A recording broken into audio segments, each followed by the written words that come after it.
اب آپ اس مبارک سلسلے کا 5واں حلقہ سماعت فرمائیں۔ قرآن سے حدیث سے کوئی ایک لفظ تو ہمیں ملے نا، پھر اس کو پکڑنا اور پھر اس کو آگے بنانا، پھر اس کو پھیلانا، یہ ان کے لیے کوئی مشکل نہیں ہوتا۔ اللہ تبارک و تعالیٰ معاف فرمائے، آج کل جیسے آپ سنا ہوگا، دیکھا ہوگا، شاید انٹرنیٹ پر بھی اللہ کے قرآن کی آیات کو توڑ موڑ کے پیش کرنے کی ایک سلسلہ انہوں نے شروع کر دیا۔ آیات کو بدل دیتے ہیں، اگلی پچھلے کے ساتھ لگا دی، آگے پیچھے الفاظ کر دی، یا کچھ الفاظ آگے پیچھے بڑھا دیے، جیسے پہلے دور میں بھی لوگوں نے بڑی کوشش کی۔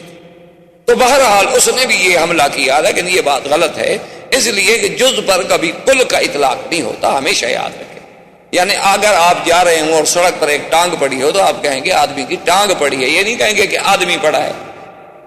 ہاتھ پڑا ہو تو آپ کہیں گے کہ ایک آدمی کا یار ہاتھ پڑا ہے، یہ کبھی نہیں کہیں گے کہ آدمی پڑا ہے، حالانکہ ہے تو جز اس کی، ہے تو اسی کی جز، اسی کا ہاتھ کٹا ہوا ہے، اسی کی ٹانگ کٹی ہوئی ہے، لیکن جز کو کبھی کل نہیں کہتے۔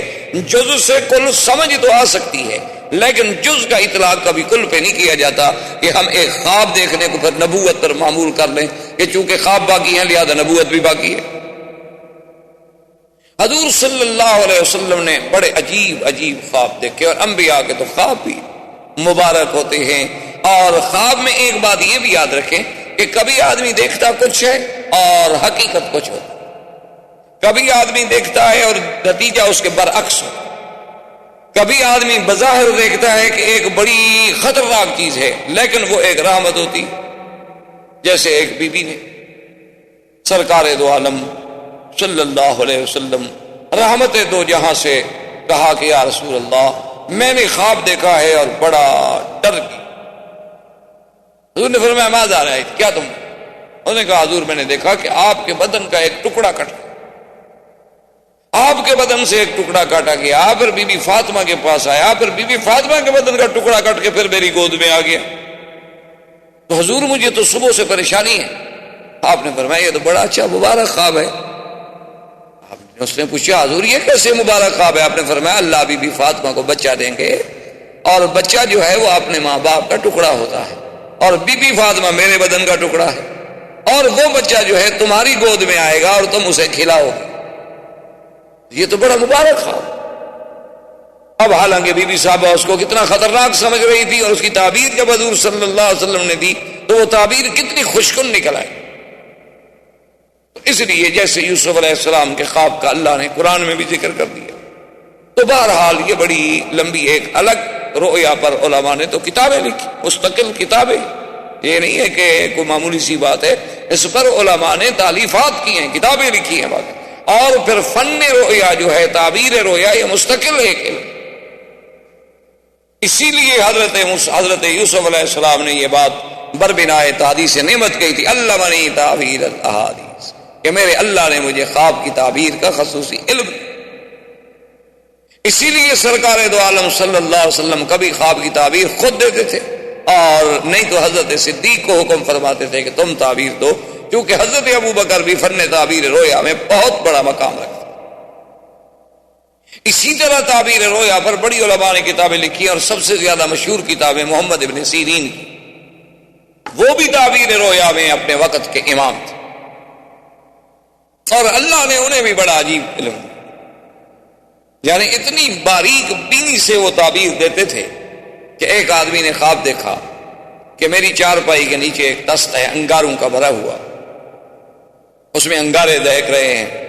وہ حضرت محمد بن سیرین کی خدمت میں آیا، خواب بتایا، انہوں نے کہا کہ ٹھیک ہے بڑا اچھا خواب ہے، آپ کو بہت دولت ملے گی، کوئی ہیرے جواہرات ملیں گے۔ چلا گیا۔ کچھ عرصے کے بعد ایک اور آدمی آیا، اس نے کہا کہ میں نے خواب دیکھا ہے کہ میری چارپائی کے نیچے ایک دست ہے لوہے کا، اس میں انگارے بھڑک رہے ہیں۔ تو آپ نے فرمایا بڑا خطرناک خواب ہے، تمہارے گھر کو آگ لگ جائے گی۔ وہ چلا گیا۔ تو آپ کے طلبہ نے آپ سے پوچھا کہ حضرت خواب تو تقریباً دونوں آدمیوں کے ایک جیسے تھے، لیکن ایک آدمی آج سے 4 مہینے پہلے آیا تو آپ نے کہا کہ آپ کو ہیرے جواہر ملیں گے، موتی ملیں گے، پیسے ملیں گے۔ اس غریب کو کہا کہ تمہارا گھر جل جائے گا، خواب تو ایک جیسا ہے۔ انہوں نے فرمایا خواب تو ایک جیسا ہے لیکن وقت ایک جیسا نہیں۔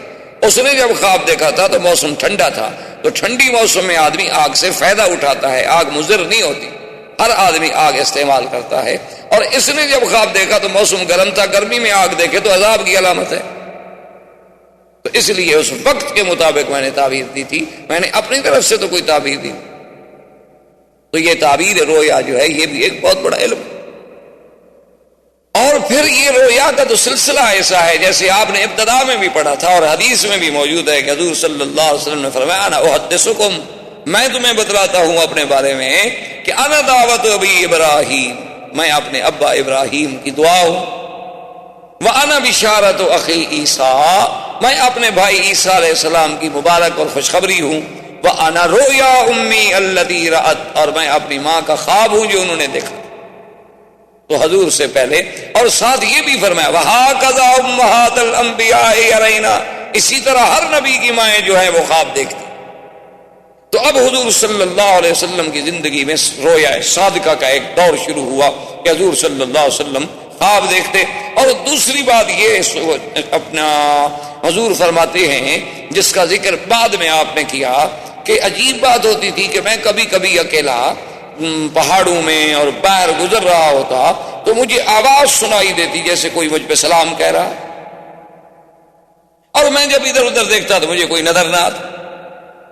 اور پھر اس کے بعد حضور صلی اللہ علیہ وسلم فرماتے حبب الی الخلاء، اب خدا کی قدرت ہے کہ مجھے علیحدہ بیٹھنے کی طبیعت چاہنے لگی، کہ الگ خلوت، یعنی جسے آپ کہتے ہیں خلوت، کہ اب دل نہیں کرتا تھا کہ میں لوگوں میں بیٹھوں، بلکہ طبیعت میں یہ آ گیا تھا کہ مجھے بالکل الگ تھلگ بیٹھنا چاہیے۔ اور پھر حضور صلی اللہ علیہ وسلم نے اپنی علیحدہ عبادت کے لیے، اپنی یکسوئی کے لیے، اپنے سکون قلب کے لیے جو مقام منتخب فرمایا وہ غار حرا۔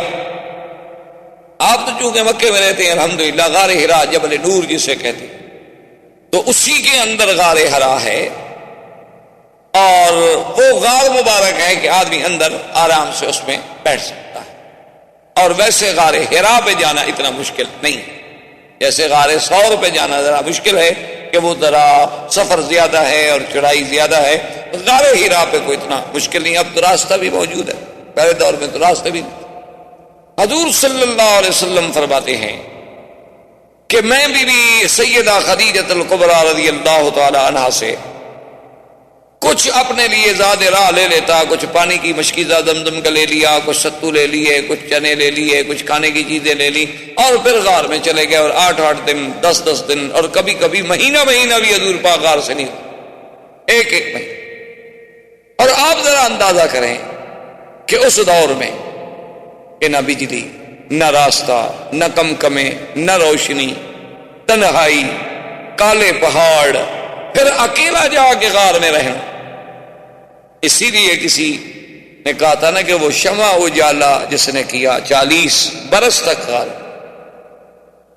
تو وہاں نہ روشنی ہے، نہ کھانے پینے کا انتظام ہے، حضور صلی اللہ علیہ وسلم، لیکن اس تنہائی سے حضور کو اتنی محبت تھی، حضور فرماتے حب بھی بھائی دی ہے، مجھے محبوب کر دی گئی کہ بس اب میں نے اکیلا رہا، کیونکہ اللہ تبارک و تعالی وہ پروردگار عالم جس نے سرکار دو عالم صلی اللہ علیہ وسلم کے سر پہ ختم نبوت کا، رسالت کا، نبوت کا اور ساری انسانیت کی ہدایت کا، معلم ہونے کا تاج سر پہ پہنانا تھا، اللہ نے پھر اپنے نبی کو ہر لحاظ سے تیار تو کر رہا تھا، یعنی آپ دیکھیں ہر لحاظ، کبھی آپ کی بچپن میں، کبھی دور رضاعت میں، کبھی بچپن میں دل صاف کیے جا رہے ہیں، جنت سے ایمان و حکمت لا کے بھری جا رہی ہے، اور ایک چھوٹا ٹکڑا نکال کے ڈالا جا رہا ہے کہ ہادہ حضرت شیطان، یعنی اندر سے باہر سے جسمی، اسمی، بدنی، روحانی، ہر طرح سے اللہ پاک اپنے پاک پیغمبر کو تیار فرما رہے ہیں نبوت رسالت، یعنی بولنے میں حضور صلی اللہ علیہ وسلم کی زندگی 40 سال میں کسی کو آپ نے گالی دی، یعنی آپ اندازہ فرما، آپ غار میں بیٹھے ہیں۔ اچھا، پھر غار کا انتخاب کرنا، اور بھی تو مکے میں پہاڑ تھے، کوئی مکے میں ایک پہاڑ ہے، یہ تو پہاڑوں سے گرا ہوا ملک ہے، ہر طرف پہاڑ تھے۔ اچھا، کعبۃ اللہ کے بالکل قریب ترین پہاڑ تو جبل ابی قبیس ہے، اور اول جبل وضع علی الارض، سب سے پہلا پہاڑ جو دنیا میں رکھا گیا وہ جبل ابی قبیس ہے۔ لیکن حضور صلی اللہ علیہ وسلم کا غار حرا میں جانا جو ہے یہ بھی اللہ تبارک و تعالیٰ کی حکمتوں میں سے حکمت تھی کہ اللہ نے ایک طرف جانب اعلیٰ ہے اور ایک طرف جانب اسفل ہے، ایک طرف قدا ہے اور ایک طرف قدئی ہے۔ یہ مسفلہ کا علاقہ جو ہے یہ قدئی کہلاتا ہے، یہ نیچے والا ہے، اور یہ قدا ہے، یہ اعلیٰ کہلاتا ہے، اسی لیے جنت المعلیٰ یہ اونچا طرف۔ اور دیکھیں کہ جب نبوت کے لیے وقت آیا تو غار حرا کا انتخاب ہوا، اور جب ہجرت کے لیے وقت آیا تو غار ثور کا انتخاب ہوا۔ یعنی ایک طرف جو ہے مقام علو ہے، اعلیٰ جانب میں بٹھایا گیا۔ اب چونکہ نبوت مل گئی ہے اور سفر ہے تو لازماً اب نزول ہے الی المدینہ، تو پھر غار یعنی ثور کا انتظام کیا گیا۔ اور یہ بات بھی دیکھیں علماء نے لکھا ہے، اور یہ بات بقائے حقائق ہیں، یعنی محض تخیل اور محبت اور پیار میں ایک فسانہ نہیں، کہ غار حرا پر اگر بیٹھ کے نظر ڈالیں تو سیدھی کعبۃ اللہ پہ نظر پڑتی۔ یہ تو اب درمیان میں مکانات آ گئے، بلڈنگیں آ گئی، حالات بدل گئے، رخ بدل گئے، ورنہ یہ ہے کہ وہاں سے سیدھا کعبہ نظر آتا تھا، اور غار ثور میں بیٹھ کے اگر دیکھیں تو سیدھا کعبہ نظر آتا تھا۔ دونوں طرف سے اللہ تبارک و تعالی نے ایسا سلسلہ بنا دیا کہ حضور اگر دیکھنا چاہیں تو کعبے کو بھی دیکھتے رہے اور عبادت بھی فرماتے رہے۔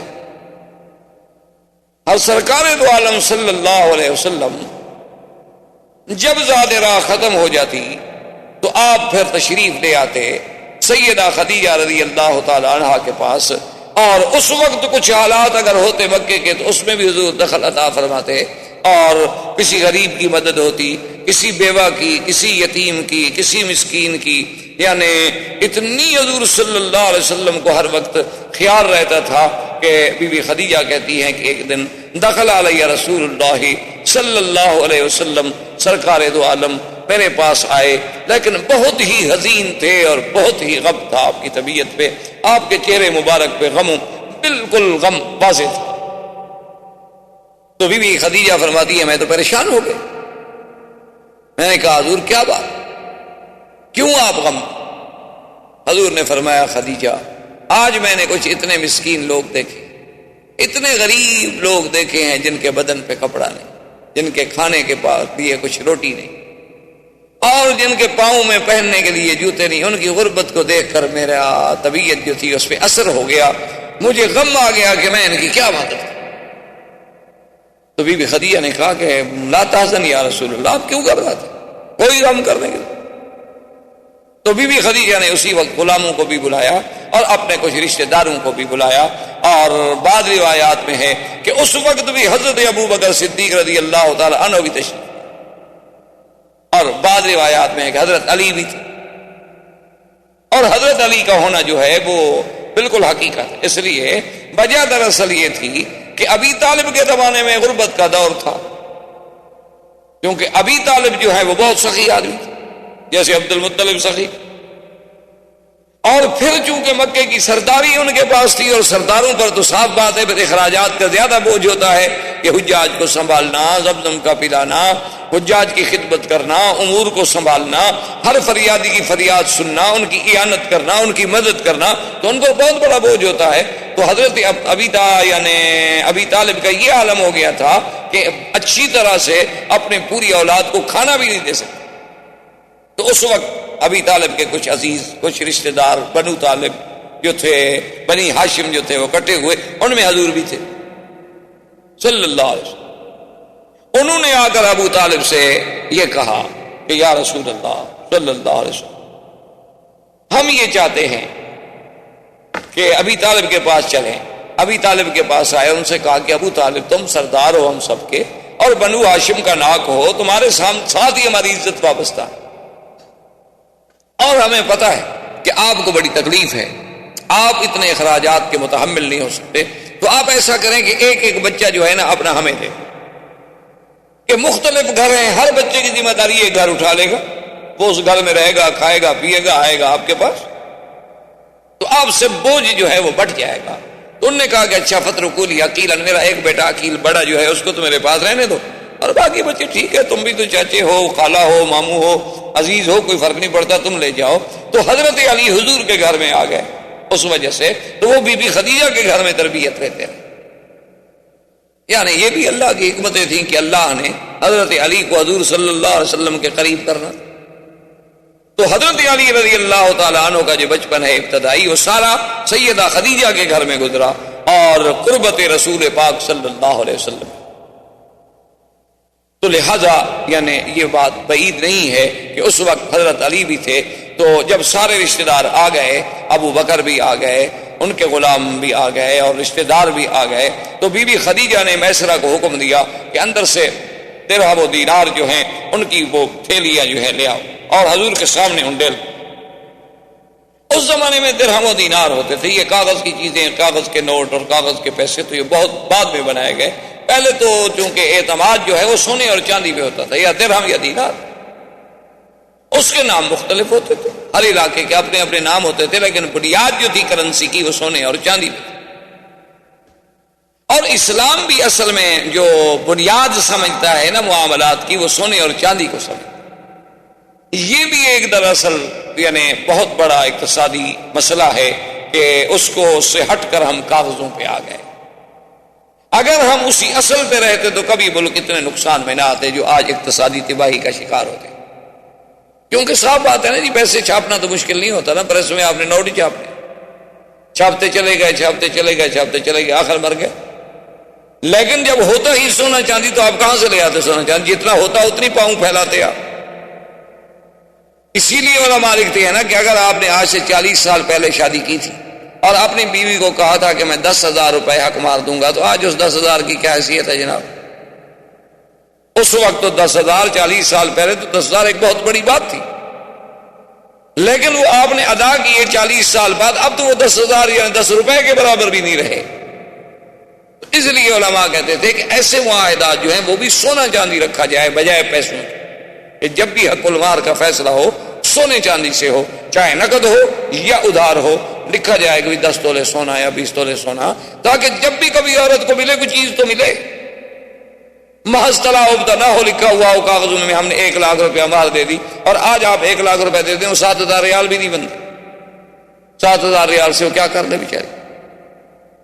تو بہر صورت میرے کہنے کا مقصد یہ ہے کہ بی بی خدیجہ نے حکم دیا تو میسرہ غلام نے آ کر آپ کے سامنے اتنا درہم و دینار ڈالے کہ مورخین کہتے ہیں کہ حضور ان کے سامنے چھپ گئے، یعنی اتنا اونچی ہو گئی وہ ڈھیری.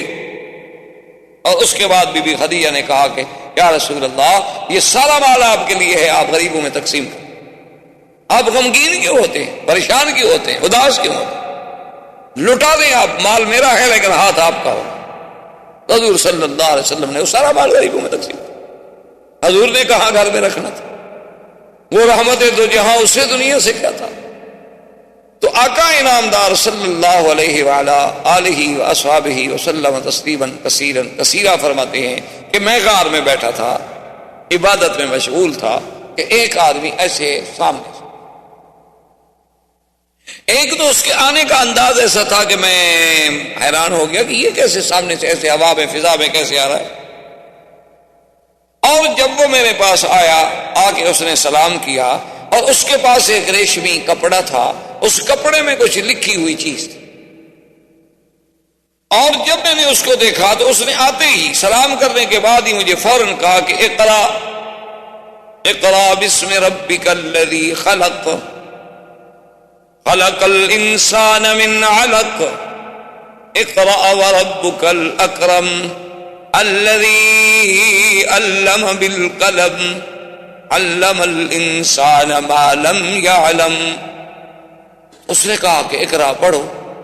اس لیے ہمیشہ یاد رکھیں کہ بعض لوگ کہتے ہیں نا کہ جبریل نے ویسے کہا تھا پڑھو، تو صرف اگر پڑھنا ہوتا تو وہ حضور کے لیے کون سی مشکل بات تھی. حضور عرب ہیں اور جبریل بھی عربی زبان میں کلام کہہ رہا ہے، تو عربی کو اگر آپ کہیں، عربی زبان کو میرے ساتھ دہراتے جاؤ تو کون سی مشکل بات ہے.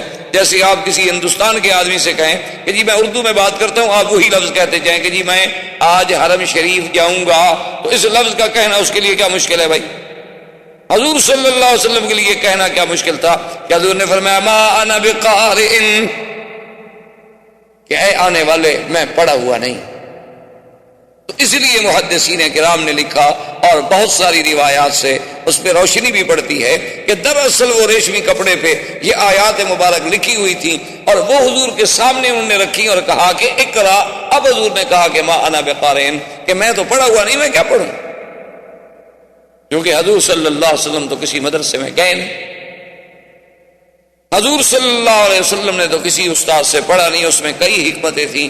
علماء نے لکھا کہ سب سے بڑی حکمت تو یہ تھی کہ اگر حضور شام تشریف لے جاتے یا اور ملک میں تشریف لے جاتے، اس وقت بھی تو لوگ آخر تھوڑے بہت یعنی دانا دانا تو پڑے ہوئے موجود تھے، تو کل کو دشمنوں کو تہمت لگانے کا موقع ملتا کہ شاید یہ قرآن حضور نے خود لکھا ہو، خود بنایا ہو.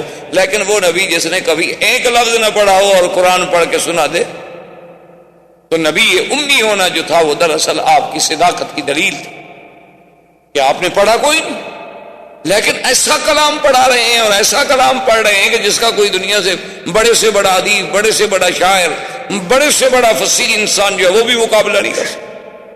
تو حضور صلی اللہ علیہ وسلم فرماتے ہیں کہ میں نے کہا ما انا بقارئ، میں پڑھا ہوا نہیں.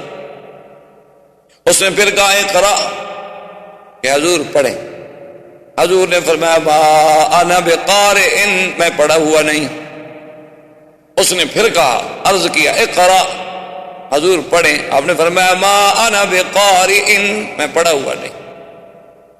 اب حضور فرماتے ہیں، بخاری شریف میں بھی الفاظ موجود، فَزَمَّنِي زَمَّةً شَدِيدَةً، کہ جبریل نے مجھے سینے سے لگا کے پھینچا.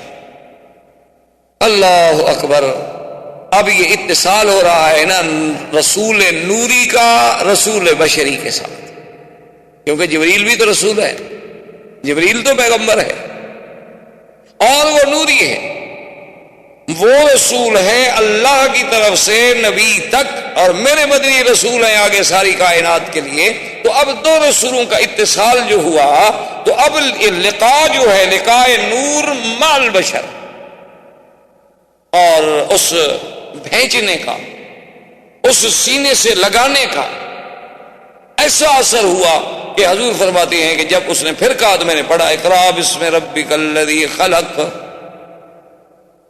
تو دراصل علماء کہتے ہیں کہ اللہ تبارک و تعالیٰ نے اس طریقے سے وہ علم جو تھا حضور صلی اللہ علیہ وسلم کے سینے میں منتقل فرمایا. علوم جو ہیں کبھی نظر سے بھی منتقل ہو جاتے ہیں، اور علوم جو ہیں کبھی اپنے انسان کے ملنے سے بھی منتقل ہو جاتے ہیں. لیکن یہ باتیں سمجھائی نہیں جاتی. یہ وہ باتیں ہیں جن کا وقائع اور حقائق سے تعلق ہے. جب تک آدمی اس میں سے خود نہ گزرے وہ سمجھ نہیں سکتا. سہارنپور کا ایک واقعہ ہے، حضرت مولانا خلیل احمد صاحب سہارنپوری رحمۃ اللہ علیہ، جو بہت بڑے محدث گزرے ہیں، جن کی حدیث پہ بڑی بڑی شروحات ہیں، بہت بڑے محدث زماں گزرے ہیں، ساری زندگی جنہوں نے حدیث مبارک کی خدمت کی. اور یعنی یوں اندازہ کریں کہ حضرت شیخ الحدیث مولانا زکریا رحمۃ اللہ علیہ کے بھی استاذ تھے، میرے والد صاحب رحمۃ اللہ علیہ کے بھی استاذ تھے. تو اس دور میں ایک رواج تھا کہ دارالعلوم دیوبند کے علماء آتے تھے سہارنپور کا امتحان لینے کے لیے، اور سہارنپور کے علماء جاتے تھے دارالعلوم دیوبند کے امتحان لینے کے لیے. چونکہ دینی مدارس سے آپس میں امتحان ہوتے تھے، کوئی ڈگری شگری کا تو مسئلہ ہوتا نہیں تھا. یہ ڈگریاں اور شہادات اور یہ تو کوئی مسئلہ ہی نہیں تھا، کیونکہ ان کے تو مطمع نظر یہ ہوتا تھا کہ ہمارے مدرسے سے نکلنے والا آدمی کہیں سرکاری نوکر نہ بن جائے. اگر ہم نے اس کو ڈگری دے دی تھی جا کے نوکری کر لے گا، پھر ہمارا مشن جو ہے وہ ختم. اس لیے وہاں کوئی ڈگری شگری نہیں ہوتی. اور جدید لوگوں کے دماغ میں یہ بھوت سوار ہو گیا کہ ان مولویوں کو آتا واتا کچھ نہیں، ان کے پاس ڈگری تو ہوتی نہیں. آتا تو صرف اس کو ہے جس کے پاس ڈگری ہو، چاہے لفظ ڈگری کا ترجمہ بھی نہ کر سکتا ہو. یعنی اس سے کہو کہ جو تمہارے پاس ڈگری ہے، ڈپلوما ہے، اسی کا لفظ کا تو ترجمہ کا تو کیا بنتا ہے، شاید وہ بھی نہ کر سکے. لیکن چونکہ اس کے پاس ڈگری ہے اور مولوی غریب کے پاس ڈگری نہیں. اصل وجہ یہ ہوتی تھی کہ علماء نے یہ سلسلہ رکھا تھا. آج آپ نے دیکھ لیا نا جی، ہمارے مدارس دینیہ کے جو مدارس ہیں، اب وفاق المدارس کی سند جو ہے وہ ایم اے کے برابر ہو گئی. سب لوگ سکولوں میں چلے گئے، علم ختم. سکولوں میں بیٹھے ہوئے وہیں پڑھا رہے ہیں الف انار بے بلی، اے حکا کاف کتا. کیوں؟ انگریز نے جو یہی پڑھایا تھا، اے ایپل. یہ اے الف سے اللہ کیوں پڑھاتے یہ مسلمان کے بچے کو؟ یہ بے سے بیت اللہ کیوں پڑھاتے؟ بے سے بلی ہی پڑھانی تھی نا انہوں نے. یہ حج، ہا سے حج کیوں پڑھاتے؟ ہے سے حکا ہی پڑھانا تھا. کاف سے کعبہ کیوں پڑھاتے؟ کاف سے انہوں نے کتا ہی پڑھانا تھا، جو کہ کتے کی نسل سے یہ لائے تھے یہ لغت. نہ ایمان سے کہیں کیا کاف سے کعبہ نہیں بن سکتا؟ با سے بیت اللہ نہیں بن سکتا؟ الف سے اللہ نہیں بن سکتا؟ میم سے مدینہ مکہ نہیں بن سکتا؟ کیا وجہ ہے اگر آپ اس بلی کتے کے پیچھے آج تک بھاگ رہے ہیں؟ بہرحال ہم سیرت کے موضوع سے نہ ہٹ جائیں تو حضور صلی اللہ علیہ وآلہ وصحبہ وسلم کہ اب دیکھیں علوم کا ایک نقل کا یہ بھی طریقہ ہوتا ہے کہ جب علماء دیوبند امتحان لینے کے لیے آئے انہیں شکایت کی گئی کہ فلاں طالب العلم جو ہے وہ حضرت خلیل احمد صاحب سہارنپوری کی خدمت میں رہتا ہے، ہر وقت ان کی خدمت کرتا ہے، کپڑے دھوتا ہے، گھر کا کام کرتا ہے، پڑھتا زیادہ نہیں. تو اب جو ممتحن تھے، اور ممتحن بھی کون تھے؟ شیخ الہند. ممتحن تیرے میرے جیسا تو نہیں تھا، ممتحن وہ تھا سینے مالٹا. ممتحن وہ تھا جس نے مالٹے میں بیٹھ کے ترجمہ قرآن لکھا کہ اس کے مقابلے پر آج تک کوئی ترجمہ ماں کا لال نہیں لکھ سکا. سب نے اس سے نقل کیا، جنہوں نے بعد میں لکھا ہے سب نے اس سے نقل کیا. ان لوگوں نے بھی نقل کیا جو عقیدے میں اس کے دشمن ہیں، انہوں نے بھی اعتراف کیا، مانا کہ ہم نے فائدہ اٹھایا ہے ان کے ترجمے سے. اور انہوں نے بھی کہاں لکھا تھا؟ مالٹے میں بیٹھ کر، کوئی کتاب نہیں، کوئی مرجع نہیں، کوئی مطالعے کا ذریعہ نہیں، بس اپنے دماغ کے زور سے بیٹھے ترجمہ لکھ رہے ہیں. یہ وہ مولوی تھے نا جن کے پاس ڈگری نہیں ہوتی. شیخ الاسلام ابن تیمیہ نے جیل میں بیٹھ کر قرآن کی تفسیر جو تھی کولے کے ساتھ جیل کی دیواروں پہ لکھ دی سارے قرآن کی تفسیر، کیونکہ کاغذ وہ نہیں دیتے، قلم وہ نہیں دیتے. کیا کریں؟ تو وہ باورچی کو کہہ دیا تھا کہ جب تم روٹی پکاؤ وہاں جو کولے شولے بچ جائے نا وہ لے آیا کرو.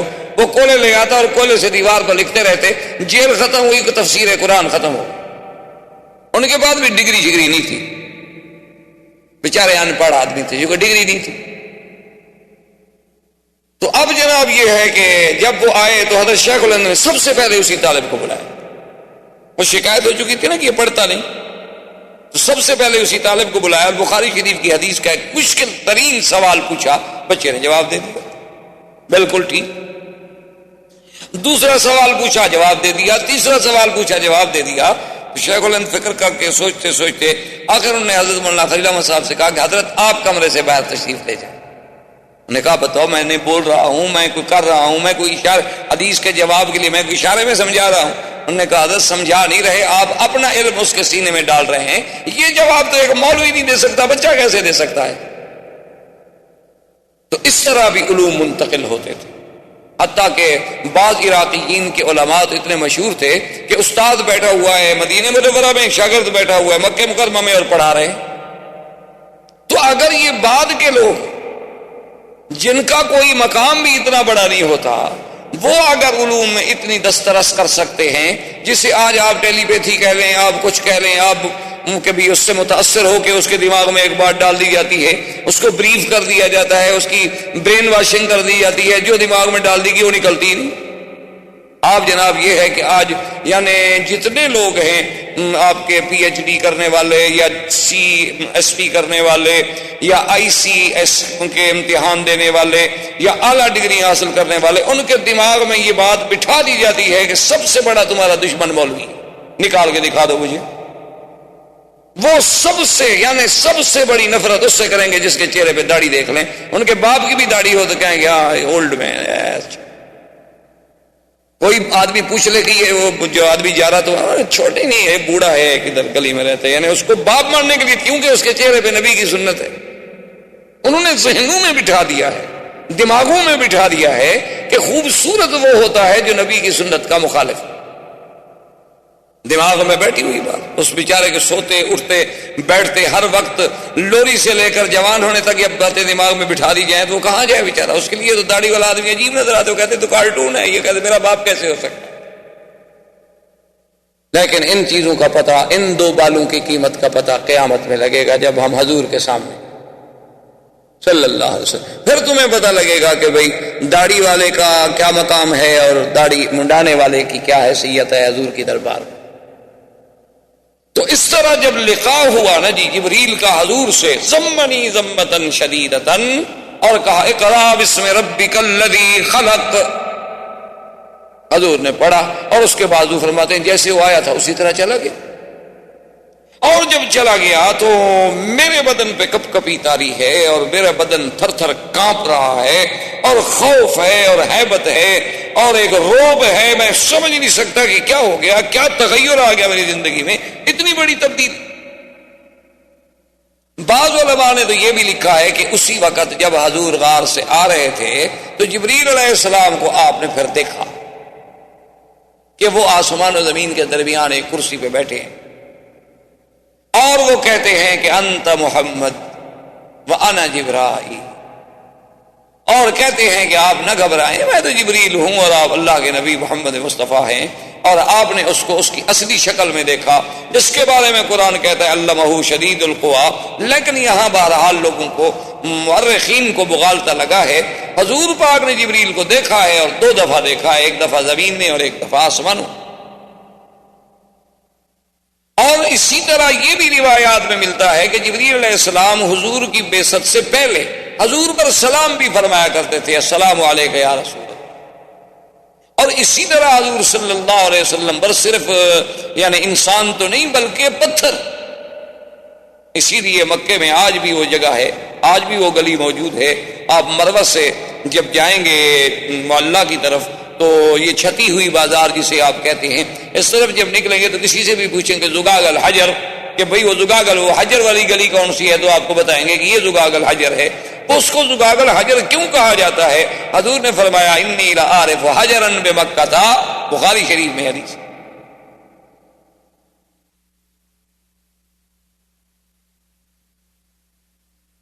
فرمایا انی لعارف حجرا بمکہ یسلم علی قبل ان بعثت او کما قال النبی صلی اللہ علیہ وسلم. آپ نے فرمایا کہ نبوت ملنے سے پہلے میں اس پتھر کو آج بھی پہچانتا ہوں کہ جب میں اس کے قریب گزرتا تھا تو وہ کہتا تھا الصلاۃ والسلام علیک یا رسول اللہ, مجھ پہ سلام پڑھتا تھا.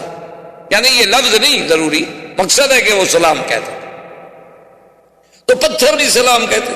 اور کیوں نہ کہیں, ابھی تو حضور ماں کے پیٹ میں تھے کہ پتھروں سے آوازیں آتی تھیں اور مبارکیں آتی تھیں کہ ابشری ابشری یا آمنہ قد حملت بالحمل, مبارک ہو تمہارے پیٹ میں کون سا خوش قسمت بچہ. اور یہ کیوں نہ, حضور صلی اللہ علیہ وسلم نے جبریل کو دیکھا. اور یہ بھی مسئلہ یاد رکھیں کہ 1,24,000 نبی میں کسی پیغمبر نے جبریل کو اس کی اصلی شکل میں نہیں دیکھا ما سوائے سرکار دو عالم صلی اللہ علیہ وسلم. کسی پیغمبر کسی نبی نے جبریل کو تو دیکھا ہے, لیکن اصلی صورت جو اللہ نے جبریل کی اصلی صورت بنائی ہے, جس پہ جبریل کو پیدا کیا گیا, اس صورت پہ کسی نے نہیں دیکھا اور نہ کوئی دیکھ سکتا ہے. بلکہ حضرت ابن عباس کی ایک روایت ہے کہ اگر کسی انسان کی اتفاقاً جبریل پہ نظر پڑ جائے تو وہ آدمی اندھا ہو جائے. وجہ کیا ہے؟ آپ دیکھیں نا, یہ آپ سورج کی طرف دیکھیں تو پھر آپ کی آنکھیں بند ہو جاتی ہیں کہ نہیں ہو جاتی؟ چونکہ کیسے نور کا مقابلہ کریں, کیسے اس شعاع کا مقابلہ کریں. تو وہ نور جو ہوتا ہے اللہ کے فرشتے کا, چونکہ وہ تو نوری مخلوق ہے, اس نور کا اتنا اثر ہوتا ہے کہ آگے والا نور ختم ہو جاتا ہے. آپ دیکھیں نا جیسے ابھی یہ بتیاں جل رہی ہیں, کیسے نور نظر آ رہا ہے, لیکن اگر سورج نکل آئے تو اس کی کیا حیثیت ہوگی؟ اس میں کوئی شبہ نہیں کہ سرکار دو عالم صلی اللہ علیہ وسلم نے جبریل علیہ السلام کو 2 دفعہ دیکھا. یاد رکھیں, ایک دفعہ دنیا میں اور ایک دفعہ آسمان. اور اصلی صورت میں دیکھنے اور دکھانے کی وجہ کیا تھی یہ بھی یاد رکھ لیں, تاکہ خدا نہ کرے خدا نہ کرے خدا نہ کرے کوئی دشمن اسلام, کوئی عدو, کوئی مستشرق, کوئی یہودی, کوئی نصرانی, کوئی وثنی, کوئی ہندو کل کو یہ کہے گا جی کیا پتہ جو آدمی آیا تھا جس نے پڑھایا تھا اقرا بسم ربک الذی خلق, پتہ نہیں وہ کون تھا, حضور نے اس کو جانا تو نہیں, حضور نے کبھی اس کو دیکھا تو تھا نہیں. تو اللہ نے صرف لکھا نہیں, لکھا کے ساتھ رویت بھی کرائی, اور رویت 2 دفعہ ہوئی. اب البتہ اس میں ذرا اختلاف ہے کہ یہ رویت جو ہے اب وحی آنے کے فوراً بعد ہوئی یا وحی آنے کے بعد کافی مدت کے بعد حضور صلی اللہ علیہ وسلم نے فرمایا کہ جبرائیل میں تجھے تیری اصلی اصلی صورت میں دیکھنا چاہتا ہوں, کبھی تم مجھے اپنی اصلی صورت دکھاؤ. تو جبریل نے کہا کہ بہت اچھا یا رسول اللہ. تو حضور فرماتے ہیں کہ حضور اجیاد محلے میں کھڑے تھے, یہ محلہ جو جیاد ہے, اور جبریل سامنے آیا قد سد الافق, کہ پورا افق جو ہے، افق کا معنی ہے جو آسمان و زمین تک آپ کو خلا نظر آ رہا ہے، کہ سارے کا سارا افق بھر گیا. حضور صلی اللہ علیہ وسلم فخر مغشیا، حضور بے ہوش ہو کے گر گئے. اسی کو قرآن پاک نے فرمایا ثم دنا فتدلى فكان قاب قوسين او ادنى. اللہ نے فرمایا کہ پھر وہ قریب آیا، پھر لٹ کے قریب آیا جبریل جلدی سے، اور اس نے کہا کہ انت رسول اللہ وانا جبرائیل، کہ محمد مصطفیٰ آپ کیوں ڈر رہے ہیں، میں تو جبریل ہوں اور آپ تو اللہ کے رسول ہیں. حضور صلی اللہ علیہ وسلم نے فرمایا کہ جبرائیل کمال ہے، یہ سارا افق تمہارے پروں سے بھر گیا. اس نے کہا حضور میں نے تو ابھی پورے پر بھی نہیں کھولے تھے، ابھی تو میں نے تھوڑے سے کھولے تھے.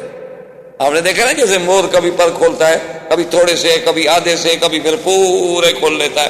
اس نے کہا حضور میں نے تو ابھی پورے پر بھی نہیں کھولے تھے. اور حضور فرماتے ہیں کہ بلہو ستم یات جناحن، اللہ نے جبریل کو 600 پر دیے ہیں. اور ایک روایت میں انہوں نے کہا حضور میں نے تو ابھی 2 پر کھولے تھے اپنے. حضور نے فرمایا اچھا جبریل کوئی اور بھی اللہ کا فرشتہ ہے جو تم سے بھی زیادہ پروں والا ہو؟ تو اس نے عرض کیا کہ یا رسول اللہ اور اللہ کے بڑے فرشتے ہیں جن کے 5,000 ہزار پر ہیں، میرا تو صرف 600 پر ہے. تو ایک دفعہ جبریل علیہ السلام کو حضور نے دیکھا زمین، اور ایک دفعہ آسمانوں میں جب معراج پہ گئے، زندگی باقی وہاں تک پہنچے تو انشاءاللہ وہ عرض کریں گے. تو بہرحال اب حضور صلی اللہ علیہ وسلم اس وحی آنے کے بعد وہ کیفیت، کیونکہ اللہ کا کلام، اس کا اثر، لقاء جبرائیل اور رسول نوری کا اتصال نور رسول بشری سے، اور اس سب کا تحیر کہ حضور بڑی طبیعت پہ اثر ہے، کانپتے ہیں، گھبراہٹ ہے، خوف ہے. اور سب سے پہلے حضور سیدہ خدیجہ رضی اللہ تعالیٰ عنہ کے گھر میں تشریف لائے اور فرمایا زملونی، کہ خدیجہ مجھ پہ کپڑا ڈالو، کپڑا ڈالو. بی بی خدیجہ نے دیکھا کہ حضور پاک کے چہرے مبارک پر رنگ اڑا ہوا ہے، گھبراہٹ ہے. تو آپ نے پوچھا کہ کیا بات ہے؟ اس نے کہا کہ میں نے ایسے ایسے دیکھا ہے. تو بی بی خدیجہ نے پتہ ہے کیا لفظ کہے؟ اس نے کہا حضور آپ ڈر رہے ہیں کہ شاید کوئی جن کا اثر ہو. لیکن انہوں نے کہا کہ واللہ واللہ خدا کی قسم ہے مجھے محمد مصطفیٰ انک لتصل الرحم، تم تو رحم رشتے داروں کے ساتھ مہربانی کرنے والے، مصیبت میں کے مارے ہوں کی مدد کرنے والے، بیواؤں کے سر پہ چادر ڈالنے والے، یتیموں کے سر پہ ہاتھ رکھنے والے، غریبوں کی مدد کرنے والے. میرا مدنی آپ کیوں گھبرا رہے ہیں؟ آپ کو کبھی کچھ نہیں ہوگا، آپ بالکل ٹھیک ہیں، بالکل نہ ڈریں. حضور نے فرمایا بہرحال مجھے میرے اوپر ایک خوف ہے، اللہ جانے کی کیا بات. ایسے ایک چیز آئی، ایک بندے کی شکل میں آدمی آیا، اور آتے ہی اس نے مجھے کہا کہ پڑھو اقرا بسم ربک الذی خلق. اور میں نے کہا مانا میں کرے. تو بی بی خدیجہ چونکہ بہت بڑی دانا خاتون، اس نے کہا حضور آپ ذرا تسلی فرمائیں، بالکل نہ گھبرائیں، میں آپ کو لے کے جاتی ہوں ورقہ ابن نوفل کے پاس. اس زمانے میں ورقہ ابن نوفل جو ہیں وہ دین نصارہ پہ تھے، یعنی نصرانیت کے دین پہ تھے اور صحیح دین پہ تھے، عیسیٰ علیہ السلام کی صحیح ماننے والے تھے. یعنی وہ نہ مشرک تھے اور نہ عیسیٰ علیہ السلام کو خدا مانتے تھے، بالکل صحیح عیسیٰ علیہ السلام کی رسول رسالت اور نبوت اور دین کے قائل تھے. اسی طرح ایک اور تھے ساعدہ، وہ بہت بڑا حکیم تھا، اور اس کے جناب طب اور اس کے اثرات ایسے تھے کہ جنگل کے شیر آگے اس کے ساتھ بیٹھے رہتے. جنگل کے شیر، چیتے، بگیاڑ، جنگل کے جانور، اور ان کو کہتے چلے جاؤ چلے جاتے، کہتے بیٹھ جاؤ تو بیٹھ جاتے. تو بی بی خدیجہ کا رشتہ بھی تھا ورقہ ابن نوفل سے، قرابت داری بھی تھی. تو بی بی خدیجہ جلدی سے حضور صلی اللہ علیہ وسلم کو لے کر ورقہ ابن نوفل کے پاس آئیں اور ورقہ سے کہا کہ حل رأیتا مارا ابن اب میں کہا دیکھو تمہارے بھائی کے بیٹے نے کیا چیز دیکھی ہے. تو ورقہ ابن نوفل نے کہا کہ ہاں مجھے بتاؤ کیا بات ہے. بہرحال گھبرانے کی تو بات کوئی نہیں ہوگی، چونکہ محمد پاک تو ان لوگوں میں ہیں جو ہمیشہ غریبوں کے کام آتے. جب حضور نے ساری کیفیت، ساری واقعہ سنایا کہ میں ایسے غار میں بیٹھا تھا، ایسی عبادت کر رہا تھا، ایسے میرے سامنے ایک آدمی آیا، اس نے آ کے مجھے یوں کہا. ورقہ سوچ رہے ہیں، سن رہے ہیں. جب حضور پاک نے بات ختم کی تو انہوں نے کہا ابشری یا خدیجہ، خدیجہ تمہیں مبارک ہو، ھذا الناموس الاکبر، یہ وہی جبریل ہے الذی نزل علی موسیٰ، جو موسیٰ علیہ السلام. مبارک ہو، یہ تو تمہارا شوہر جو ہے وہ تو اللہ کا نبی ہے، اس پہ تو وحی اتری. ھذا الناموس الذی نزل علی موسیٰ علیہ السلام. یہ وہی فرشتہ ہے جو موسیٰ علیہ السلام پہ اترا تھا، لیکن علماء نے لکھا کہ انہوں نے یہ نہیں کہا کہ عیسیٰ پہ اترا تھا۔ اس کی دو وجوہات ہیں، ایک تو یہ ہے کہ دین کامل اصل میں موسیٰ علیہ السلام، کتاب کامل جو تھی وہ موسیٰ علیہ السلام کی تھی۔ عیسیٰ علیہ السلام کے بعد جو کتاب انجیل تھی وہ بھی دراصل کتاب تورات کتابیں تھی۔ اور دوسری بات علماء نے ایک نقطہ یہ لکھا ہے کہ لوگ جو ہیں بعض تو عیسیٰ علیہ السلام کو خدا مانتے تھے، بعض تثلیث کے قائل تھے، بعض اس کو ابن اللہ مانتے تھے، تو اس لیے ان کا حوالہ دینا مناسب نہ سمجھا گیا، تو حضرت موسیٰ علیہ السلام کا حوالہ دیا اس نے کہ بھی یہ وہ ناموس اکبر ہے، یہ وہ روح القدس ہے، یہ وہ اللہ کا فرشتہ ہے الذی نزل علی محمد صلی اللہ علیہ وسلم۔ اور اس کے بعد اس نے فوراً کہا کہ یا محمد صلی اللہ علیہ وسلم، کاش میں جوان ہوتا، کاش میری صحت مجھے اجازت دیتی، اور کاش میں اس وقت مکے میں ہوتا جب یہ مکے والے آپ کو مکے سے نکالے۔ تو حضور ساری باتیں سنتے رہے۔ جب ورقہ ابن نوفل نے کہا کہ آپ کو مکے والے نکالیں گے تو حضور جوش میں آ گئے، فرمایا اب مخرجی کیا ہوں، مجھے نکالیں گے مکے سے؟ بھائی نکالا تو اس کو جاتا ہے نعوذ باللہ جس کے اخلاق پہ کوئی اعتراض ہو، جس کے اعمال پہ کوئی اعتراض ہو۔ میرے تو الحمدللہ نہ اخلاق پہ، نہ اعمال پہ، نہ افعال پہ، نہ اقوال پہ، مجھے کیوں نکالیں گے؟ تو ورقہ ابن نوفل نے کہا کہ آپ نہ گھبرائیں محمد مصطفیٰ، اللہ کے نبی جتنے گزرے ہیں ان سب پر یہ وقت آیا ہے اور وہ آپ پر بھی آئے، تو زندگی باقی تو بات باقی۔ والسلام علیکم ورحمۃ اللہ وبرکاتہ۔ برادران اسلام، الحمدللہ ہم سیرت النبی صلی اللہ علیہ وسلم کے بارے میں اپنے دروس میں بیان کر رہے ہیں۔ حضور صلی اللہ علیہ وسلم کی سیرت طیبہ کے بارے میں ہم نے اختصاراً جزیرہ عرب کے احوال، حضور صلی اللہ علیہ وسلم کی ولادت سے قبل، پھر حضور صلی اللہ علیہ وسلم کی ولادت سے قبل آپ کے بارے میں مبشرات، ارہاسات، پھر زمان ولادت، پھر وقت ولادت، اور اس کے بعد زمانہ رضاعت، اور زمانہ رضاعت کے بعد پھر حضور صلی اللہ علیہ وسلم کا عنفوان شباب اور آپ کا سفر برائے تجارت شام اور واپسی پر سیدہ خدیجہ رضی اللہ تعالی عنہا سے آپ کا نکاح مبارک، اور پھر تجدید کعبہ، بناء کعبہ میں آپ کی شرکت، اور اس کے بعد رویا صادقہ، اور پھر وہ گھڑی، وہ ساعت مبارک، اور وہ عظیم الشان وقت جو بے اعتبار ظاہر کے بھی رحمت تھا اور بے اعتبار باطن کے بھی رحمت تھا، کہ رمضان المبارک میں اور غار حرا میں، جبل نور پہ، حدود حرم میں، اللہ کے پیغمبر پر وہ اللہ کا فرشتہ جو انبیاء اور اللہ کے درمیان میں قاصد ہے، رسول ہے، وہ رسول نوری ہے، اور وہ سب سے پہلی وحی لے کر میرے آقا سرکار دو عالم صلی اللہ علیہ وسلم پہ اترا، اور حضور پاک نے ان آیات مبارک کو تلاوت کرنے کے بعد آپ سیدہ خدیجہ رضی اللہ تعالی عنہا کے ہاں تشریف لائے، اور آپ پر اس وحی کا، اس ثقل کلام کا اور اس لقاء جبریل کا جو اثر تھا، اس کی وجہ سے ایک اس طرح بھی کیفیت تھی جس کا آپ نے سیدہ خدیجہ رضی اللہ تعالی عنہا سے اظہار کیا۔ تقریباً ہم نے یہاں تک اپنے دروس میں بیان کیا۔ اور سب سے پہلی بات تو یہ سمجھیں کہ وحی جو ہے، جب تک وحی نہ ہو اس وقت تک اللہ کا نبی نہیں کہلاتا، حالانکہ فیصلہ تو اللہ تقدیر میں کر چکے ہوتے، کیونکہ اللہ کے علم میں ہر چیز ہے۔ اللہ کو پتا ہے کہ ہم نے کس کس کو نبوت دینی ہے، کس کو رسول بنانا ہے، اور کس پیغمبر نے کس زمانے میں مبعوث ہونا ہے، کتنا دن اس نے دنیا میں رہنا ہے اور کب، یہ سب اللہ کے علم ہے۔ لیکن جب ان کی بعثت کا زمانہ قریب آتا ہے، تو جب وحی نازل ہوتی ہے تو اب ان کو نبوت ملتی ہے، یعنی وقت بعثت کا تعلق جو ہے وہ وحی سے۔ اب وحی کیا چیز ہوتی ہے؟ وحی کا معنی ہوتا ہے کہ کسی کلام کا، کسی کلام مخفی کا بڑے مخفی طریقے سے کسی تک پہنچانا، اس کو کہتے ہیں وحی۔ اور اللہ جو اپنے نبیوں پہ وحی فرماتے ہیں اس کے پھر یعنی اقسام۔ ایک تو وحی کا طریقہ یہ ہوتا ہے کہ اللہ تبارک و تعالی اپنی قدرت سے پیغمبر کے سینے میں بات ڈال دیتے ہیں، یہ بھی ایک وحی ہے۔ اور ایک طریقہ یہ ہوتا ہے کہ اللہ کا فرشتہ وحی لے کے آتا ہے، لیکن وہ اللہ کے حکم سے پیغمبر کے دل پہ القاء کرتا ہے۔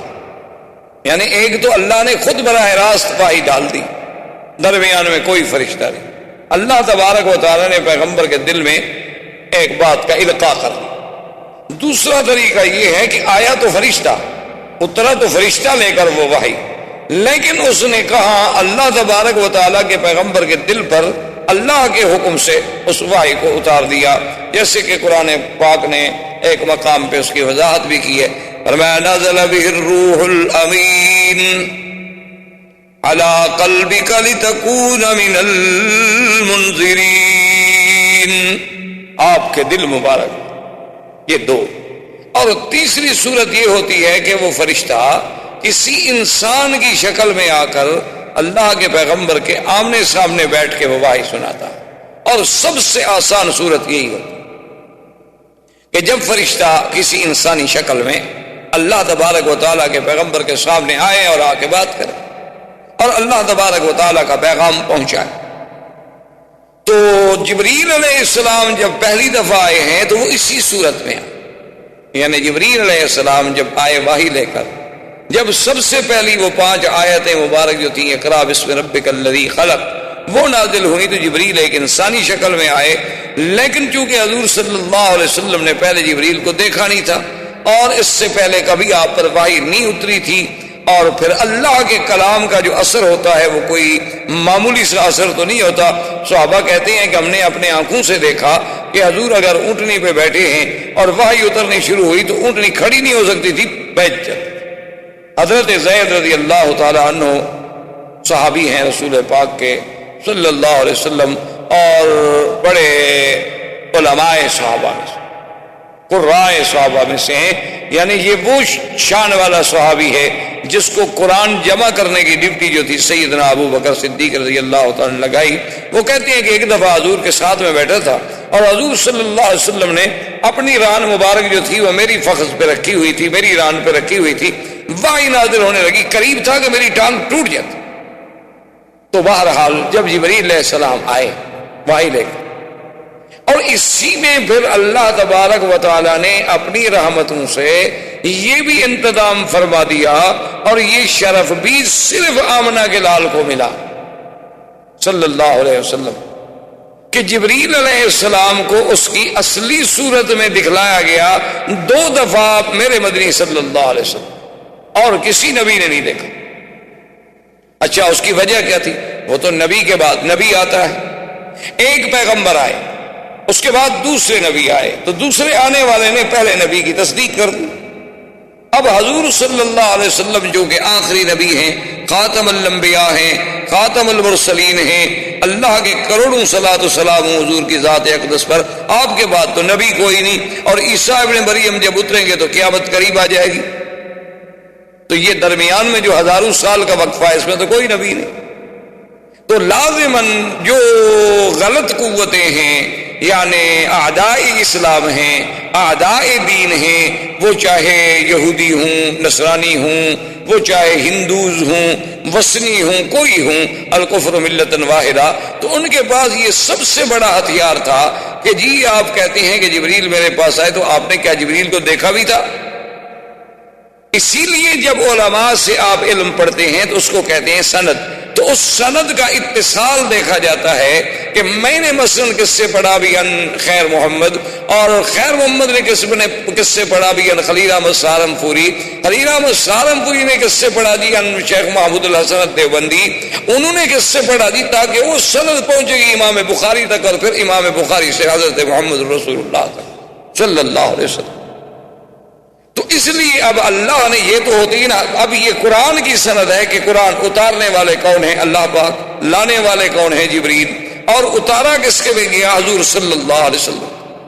تو اس لیے اللہ تبارک و تعالیٰ نے قرآن پاک میں یہ بھی ارشاد فرما دیا، جیسے آپ نے سورۃ النجم میں پڑھا ہے کہ وَالنَّجْمِ إِذَا هَوَىٰ مَا ضَلَّ صَاحِبُكُمْ وَمَا غَوَىٰ وَمَا يَنطِقُ عَنِ الْهَوَىٰ إِنْ هُوَ إِلَّا وَحْيٌ يُوحَىٰ علمه شدید القوى ذو مرة فاستوى وهو بالأفق الأعلى ثم دنا فتدلى فكان قاب قوسين أو أدنى فأوحى إلى عبده ما أوحى.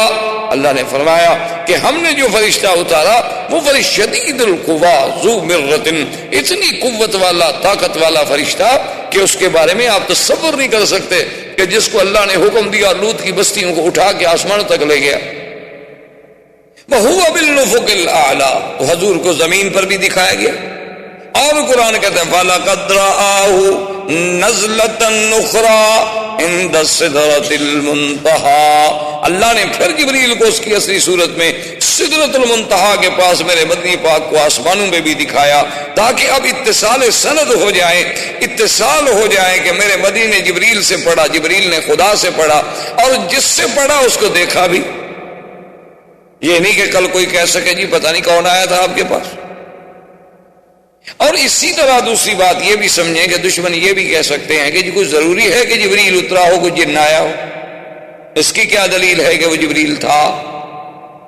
کیونکہ اعداء جو ہوتے ہیں، دشمن جو ہوتے ہیں، انہیں تو ایک موقع کی انتظار ہوتی ہے کہ ہمیں بس کوئی بات کہنے کا موقع مل جائے تاکہ ہم اسلام کے خلاف اور قرآن کے خلاف اپنا زہریلی سازش جو ہے اس کو پائے تکمیل تک پہنچا سکیں. تو ان کے اعتراضات جو ہیں وہ یہ ہوتے ہیں کہ جناب جب جبریل آیا حضور نے ہی آگے کہا نا کہ ایک آدمی تھا، اور پھر اس کے بعد کیا پتہ ہے وہ جن ہو، اور جن بھی تو ہر شکل بنا سکتے ہیں. تو اس لیے علماء نے کہا کہ ایک تو اللہ نے حضور کو اس کی اصلی صورت میں دکھلا دیا تاکہ کسی کا شبہ نہ رہے. اب اگر کسی کا حضور پر ایمان ہی نہیں ہے تو اس کو تو سمجھانے کا کوئی فائدہ ہی نہیں. جب وہ نبی کو مانتا ہی نہیں، یہ خدا کو نہیں مانتا، اس کا کیا سمجھانا.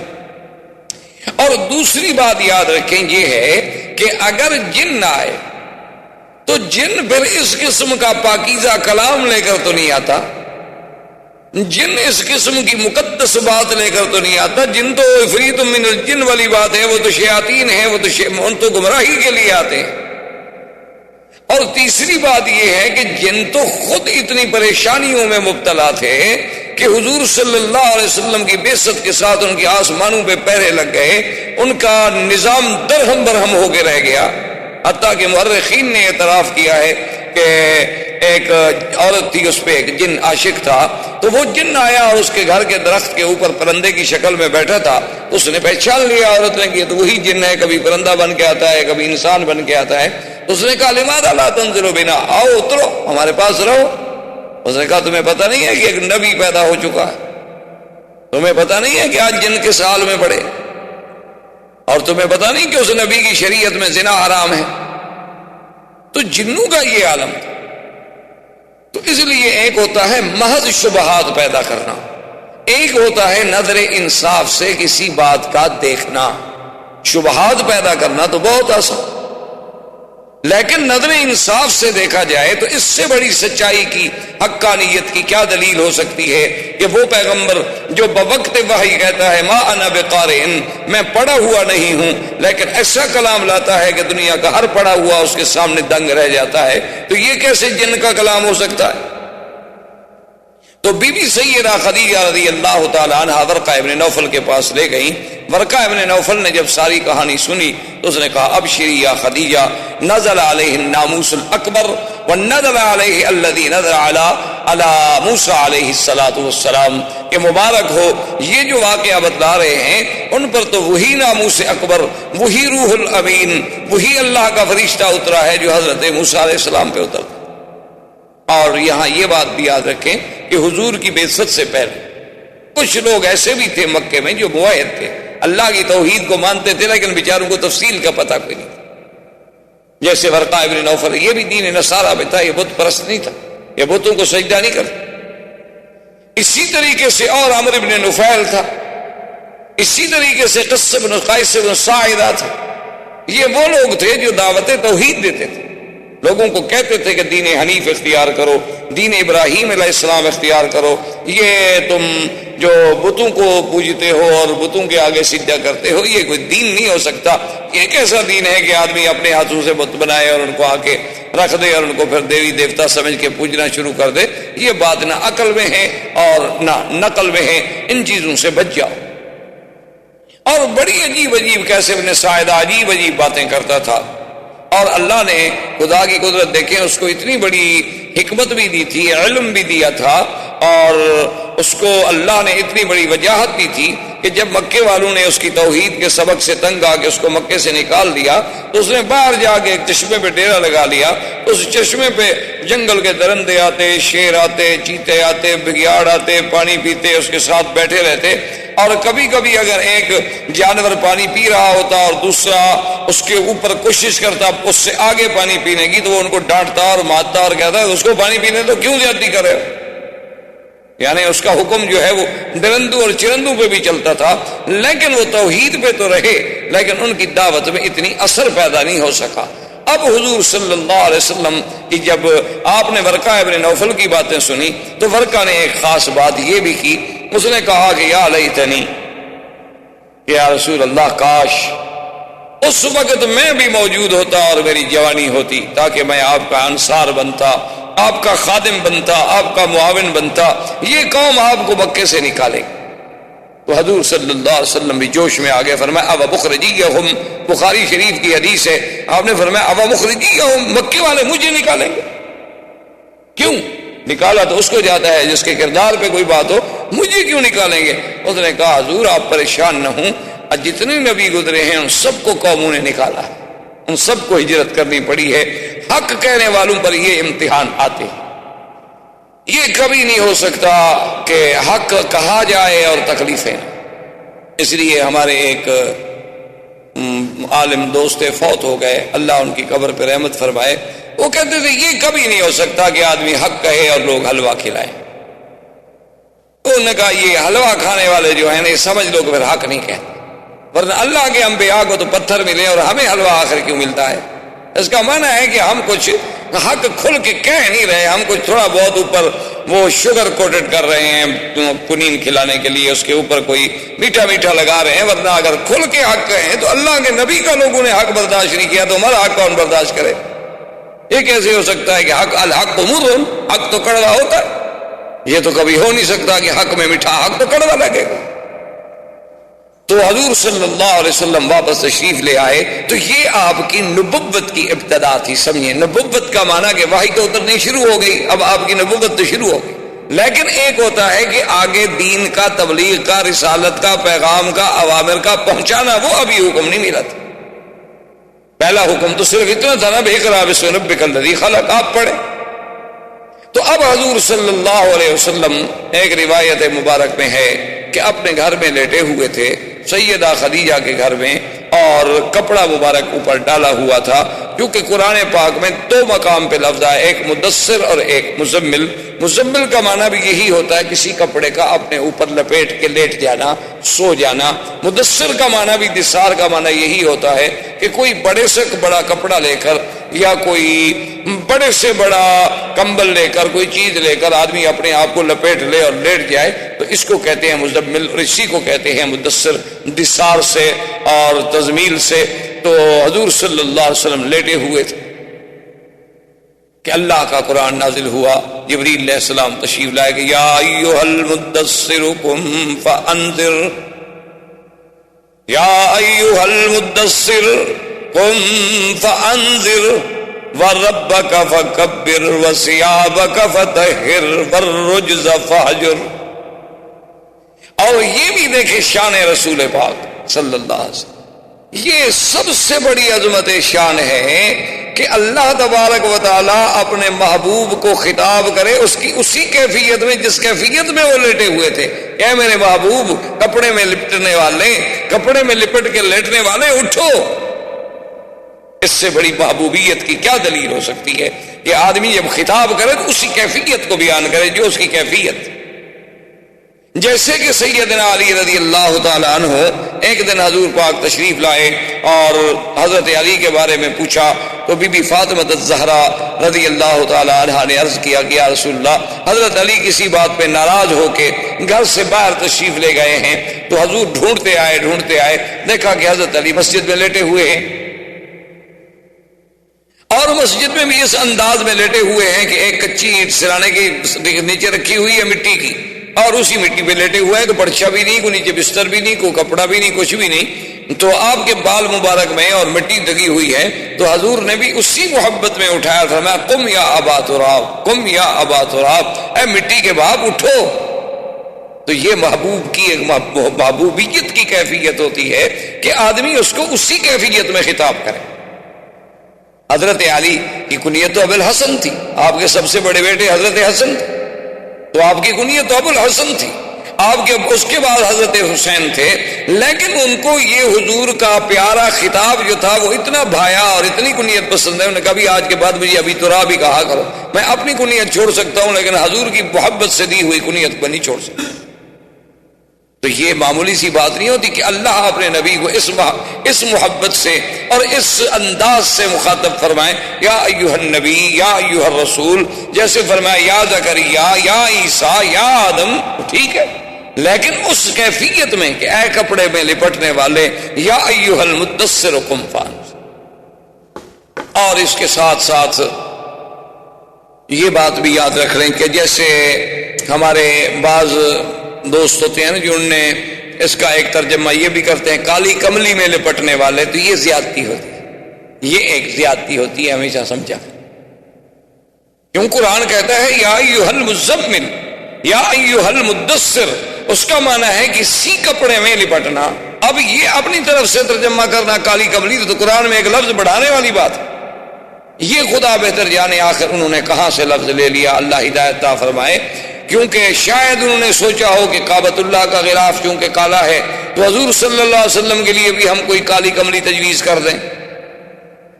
حالانکہ جو چیز قرآن و حدیث بیان نہ کرے وہ سیرت نہیں ہوتی، یہ بہت بڑی زیادتی ہوتی ہے. اور خاص طور پہ قرآن و حدیث میں کوئی لفظ اپنی طرف سے بڑھایا جائے، اتنی حد میں رہیں جو قرآن کہتا ہے. جیسے ہم نے ایک شہرت دے دی کہ آدم علیہ السلام نے گندم کا دانہ کھایا تھا اور جنت سے نکالے گئے، آسمانوں سے اتارے گئے. پتہ نہیں گندم کا دانہ ان کو کہاں سے مولوی صاحبان کو مل گیا. یعنی کتنی بڑی زیادتی ہے اللہ کے قرآن. یہی فرق ہوتا ہے ایک عالم دین کا اور ایک غیر عالم کا، کہ کبھی عالم اپنی طرف سے اضافہ نہیں کرے گا اللہ کے قرآن میں. اسی لیے آپ نے دیکھا نہیں، کبھی آپ پڑھیں نا ترجمہ تو آپ کو یوں لگے گا کہ ترجمے میں بھی سلاست نہیں ہے، تسلسل نہیں ہے، عبارت ایک دوسرے کے ساتھ جڑی ہوئی نہیں ہے. تو عجیب عجیب یعنی اوپری سی عبارت لگتی ہے قرآن کے ترجمے کی اردو میں. وجہ یہ ہے کہ جو جتنا ترجمہ کرنے والا محتاط ہوگا وہ اردو کی عبارت کا خیال نہیں کرے گا، وہ تو اللہ کے قرآن کے لفظ کا خیال کرے گا کہ بھی اس لفظ کا ترجمہ کیا بنتا ہے، آگے عبارت بنے نہ بنے. وہ اس کا محتاج ہے قرآن کے، اس کے لیے ہم عبارت بنائیں. اور ہم سمجھتے ہیں کہ کمال کی تفسیر تو وہ لکھی ہے نا جی، وہ جناب عبارت پڑھنے میں لطف آتا ہے، پتہ لگتا ہے نا کتنا سلیس عبارت، چاہے اس میں 20 لفظ اپنے ڈال دیے گئے سلیس بنانے کے لیے، حالانکہ وہ قرآن کا ترجمہ نہیں ہوتا. آپ تفسیر میں جو کچھ لکھیں، تفسیر کرنا الگ بات ہے، قرآن کے لفظ کا ترجمہ کرنا الگ بات ہے. ایک تو سب سے پہلی بات یہ سمجھیں کہ قرآن بھی تو خود ترجمہ ہے، پر ترجمے کا ترجمہ کرنا کتنا مشکل ہو جاتا ہے. کیونکہ اللہ نے نقل کیا نا کہ نوح علیہ السلام نے قوم سے یہ کہا، تو نوح علیہ السلام نے قوم سے کوئی عربی میں بات تھوڑی کی تھی، وہ تو سریانی زبان میں بات کی تھی یا عبرانی زبان میں بات کی تھی. اللہ نے اپنے نبی کے لیے وہ عربی میں ترجمہ کر کے نوح علیہ السلام کی بات کا سنا دیا، تو وہ بھی تو ایک ترجمہ ہے جس کو خدا نے کیا، پھر اس کے ترجمے کا ترجمہ کرنا کوئی آسان بات نہیں ہوتی. تو اس لیے بہرحال سمجھیں قرآن نے اتنا کہا کہ یا ایھا المدثر، بس قرآن نے اتنا کہا کہ یا آدم ولا تقربا هذه الشجرہ، اس درخت کے قریب مت جانا. وہ کون سا درخت تھا اللہ جانے، جب اللہ نے قرآن میں نام نہیں لیا تو ہم کہاں سے ڈھونڈ کے لے آئیں. یہ سب سے بڑی بنیادی غلطی ہے جس سے ہم گمراہ ہوتے ہیں، اللہ معاف فرمائے۔ اللہ حضرت شاہ جی رحمۃ اللہ علیہ عطا اللہ شاہ بخاری جب فوت ہو گئے اور قاضی احسان جب فوت ہو گئے تو قاضی احسان کے بارے میں ان کے ایک بڑے معتقد تھے اور بہت بڑے وہ ادیب بھی تھے، وکیل لائر بھی تھے، قانون دان بھی تھے اور سیاسی لیڈر بھی تھے اور بڑے اچھے رائٹر بھی تھے۔ تو انہوں نے شورش کاشمیری کو خط لکھا کہ میں قاضی صاحب کی یعنی سوانح لکھنا چاہتا ہوں، چونکہ قاضی صاحب کے ساتھ تمہارا بھی بہت بڑا تعلق تھا تو مہربانی کر کے ان کے کچھ واقعات مجھے لکھیں۔ تو انہوں نے شورش صاحب نے جواب دیا کہ سوانح ضرور لکھو، لیکن خدا کے لیے قاضی صاحب کو قاضی صاحب ہی رہنے دینا، یعنی سوانح لکھتے ہوئے یہ نہ کرنا کہ ماں فوق الفطرت چیز بنا دو۔ اسی لیے یہ معنی نہیں ہوتا کہ حضور کی سیرت کا بیان اس انداز میں کیا جائے کہ ان کو مقام الوہیت پہ بٹھا دیں یا الوہیت کے قریب لے آئیں۔ نا، نبوت کا اپنا مقام ہے، رسالت کا اپنا مقام ہے اور الوہیت کا اپنا مقام ہے، وحی کا اپنا مقام ہے، اس میں ہم ایک لفظ بھی آگے پیچھے نہیں کر سکتے۔ تو جب یہ حکم ملا کہ یا ایھا المدثر قم فانذر، اٹھو میرے مدنی، اب اٹھو، اب سونے کا وقت گزر گیا، اٹھو اور قوم کو ڈراؤ اور اپنے رب کو بڑا مانو، اپنے رب کی بڑائی کرو۔ ربک فکبر، رب کو بڑا کیا مانا؟ رب کو بڑا بناؤ، مانا یہ کہ تمہارے اوپر ہر حکم تمہارے رب کا چلے۔ جیسے آپ گھر میں کوئی بات ہو نا تو بچے کوئی شرارت کر رہے ہوں تو اگر کہتے بھائی عقل کرو، گھر میں بڑا ہے بھائی، تمہارا بڑا بھائی ہے بھائی، تمہارا باپ موجود ہے، دادا موجود ہے بھائی، آرام سے بات سنو، بڑا بات کہہ رہا ہے۔ تو رب کو بڑے بنانے کا معنی یہ تو نہیں ہے نا کہ بات تو تم کافروں کی مانو اور ویسے اللہ اکبر بھی کہتے رہو، یہ رب کو بڑا بنانا نہیں ہوتا۔ اس کا معنی یہ ہے کہ آپ اللہ سے بھی دھوکہ کر، کہ آپ نماز میں تو کہہ دیتے ہیں اللہ اکبر، لیکن آپ نے خدا کو کبھی بڑا سمجھا نہیں۔ خدا کو بڑا سمجھتے تو اس کی نافرمانی کیسے کرتے، گناہ کیسے کرتے۔ اب جب یہ حکم ملا، حضور صلی اللہ علیہ وسلم نے اپنی دعوت کا آغاز جو کیا تو سب سے پہلے اسلام لانے والوں میں کون ہے؟ سیدہ خدیجہ، اول من اسلمت، سب سے پہلے اسلام لانے والی بی بی خدیجہ۔ اسی لیے یعنی میں باہر کے ملکوں میں بھی اور کہیں بھی جب اللہ موقع دیتا ہے تو آج کل کے جو ہمارے جدید لوگ ہیں جو بڑے جدیدیت سے متاثر ہیں، جدید نظام سے اور جدید تہذیب کے بیچارے دل دادا ہیں، تو جنہیں بڑا غم کھا رہا ہے عورتوں کی آزادی کا، مساوات کا، وہ کہتے ہیں جی اسلام نے عورت کی شہادت کا حق نہیں دیا۔ انہیں بتاتا ہوں خدا کے بندے، اسلام نے تو عورت کو اتنی بڑی عظمت دی کہ میرے مدنی کی نبوت کی پہلی گواہ عورت ہے۔ سب سے پہلے اسلام لانے والی کون ہے؟ خدیجہ ہے۔ اسلام نے تو اتنی بڑی عزت دی ہے عورت کو۔ اب سیدہ خدیجہ اسلام لانے کے بعد حضرت زید اسلام لائے۔ حضرت زید کون تھے؟ جن کا واقعہ پہلے ہم پڑھ چکے ہیں کہ زید ابن حارثہ تھے، لیکن بیچارے غلام بن کے آئے اور زید ابن محمد کہلائے۔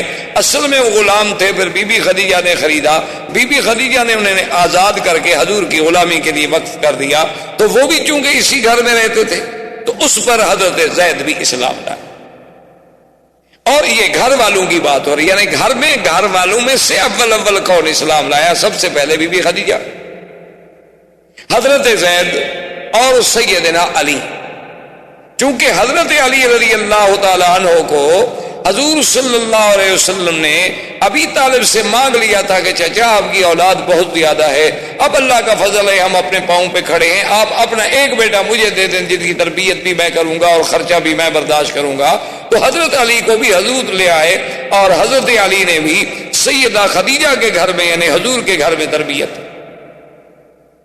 اور اسی لیے حضرت علی کے بارے میں آتا ہے نا کہ آپ کا لقب تھا کرم اللہ وجہہ، معنی یہ تھا کہ اللہ آپ کے چہرے کو عزت دے، اس لیے کہ آپ نے کبھی کفر میں بھی اور بچپن میں بھی کبھی بت کو سجدہ نہیں کیا، یعنی بچپن میں بھی، حالانکہ زمانہ کفر تھا لیکن اس کے باوجود بھی حضرت علی رضی اللہ تعالیٰ عنہ نے کبھی کسی بت کو سجدہ نہیں کیا. حضور سرکار دو عالم صلی اللہ علیہ وسلم نے اس ابتدائی یعنی نبوت سے پہلے بھی کبھی کسی بت کے سامنے نہیں جھکے. اور کبھی بلکہ ایک دفعہ جب راہب نے کہا کہ اقسم علیک باللات والعزی، اس نے فرمایا خبردار مجھے لات اور عزی کے بارے میں قسم نہ دو، انی ابغضہما، میں تو ان سے بغض کرتا ہوں، مجھے تو سب سے زیادہ نفرت ہے لات و عزی سے.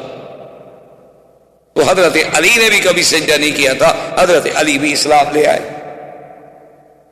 اب حضور صلی اللہ علیہ وسلم کی بیٹیاں سیدہ رقیہ، سیدہ ام کلثوم، سیدہ زینب، سیدہ فاطمہ رضوان اللہ تعالی علیہن اجمعین، حضور صلی اللہ علیہ وسلم کی 4 بیٹیاں. اور یہ بھی ایک بڑا عجیب بات ہے کہ ایسے فرقے بھی روافض کے دنیا میں موجود ہیں جو حضور کی صرف ایک بیٹی کے تو قائل ہیں سیدہ فاطمہ کے، باقی بیٹیوں کا انکار کرتے. اس کی وجہ کیا ہے؟ اس کی وجہ یہ ہے کہ اگر وہ اقرار کریں تو 2 بیٹیاں حضور نے دی ہیں حضرت عثمان کو، پھر حضرت عثمان کو بھی داماد ماننا پڑتا ہے، اس لیے وہ بیٹیوں کا انکار کرتے تھے، کہتے ہیں حضور کی بیٹی ہے ہی ایک. بھئی اللہ کے بندے، بیٹیوں کے بارے میں پوچھنا ہے تو باپ سے پوچھیں کہ تمہاری کتنی بچی ہے. بیٹیوں کے بارے میں پوچھنا ہے تو سیدہ خدیجہ سے پوچھیں، ماں سے پوچھیں کہ تمہاری کتنی لڑکیاں ہیں. بیٹیوں کے بارے میں پوچھنا ہے تو چاچا سے پوچھیں، قریبی عزیزوں سے پوچھیں، یہ تو نہیں کہ 1400 سال کے بعد ایک مولوی سے پوچھیں. تو بہرحال 4 بیٹیاں بھی اسلام لے آئیں. اب حضور صلی اللہ علیہ وسلم نے اپنی دعوت کا آغاز کیا کہ گھر سے باہر بھی اب بات کو رکھا جائے. تو جب دعوت کا آغاز گھر سے باہر کیا گیا تو سب سے پہلے ایمان لانے والے سیدنا ابو بکر. اور حضور صلی اللہ علیہ وسلم نے فرمایا، آپ نے فرمایا کہ دنیا میں ایک انسان ہے جس کو میں نے جب اسلام کی دعوت دی تو اس نے کوئی سوال نہیں کیا.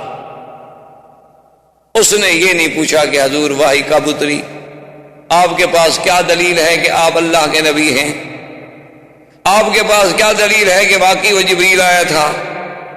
انہوں نے کہا پہلا شخص ہے سیدنا صدیق کہ میں نے دعوت اسلام دی، اس نے کہا قبلت اشہد ان لا الہ الا اللہ واشہد ان محمد رسول اللہ. اسی لیے حضور فرماتے تھے کہ واللہ مجھے اللہ کی قسم ہے لو وزنا ایمان الامت کلھا، کہ اگر ایک ترازو میں میری پوری امت کا ایمان رکھا جائے اور ایک پلڑے میں ابو بکر کا ایمان رکھا جائے لرجح ایمان ابو بکر، ابو بکر کا ایمان زیادہ بھاری ہو جائے. اور اسی طرح سرکار دو عالم صلی اللہ علیہ وسلم نے فرمایا کہ واللہ ما وطأ علی الارض احد بعد الانبیاء، کہ خدا کی قسم ہے اس زمین پر انبیاء کے بعد کسی افضل شخصیت نے قدم نہیں رکھا جیسا کہ ابو بکر. کیا مانا کہ اللہ کے نبیوں کے بعد مخلوق میں اگر کوئی افضل ہے تو ابو بکر رضی اللہ تعالی. اسی لیے علماء نے کہا ہے، بات کو سمجھیں کہ اگر عورتوں میں اولیت دیکھی جائے تو خدیجہ کو ملے گی، غلاموں میں اولیت دیکھی جائے تو حضرت زید کو ملے گی، اور بچوں میں اولیت دیکھی جائے تو حضرت علی کو ملے گی.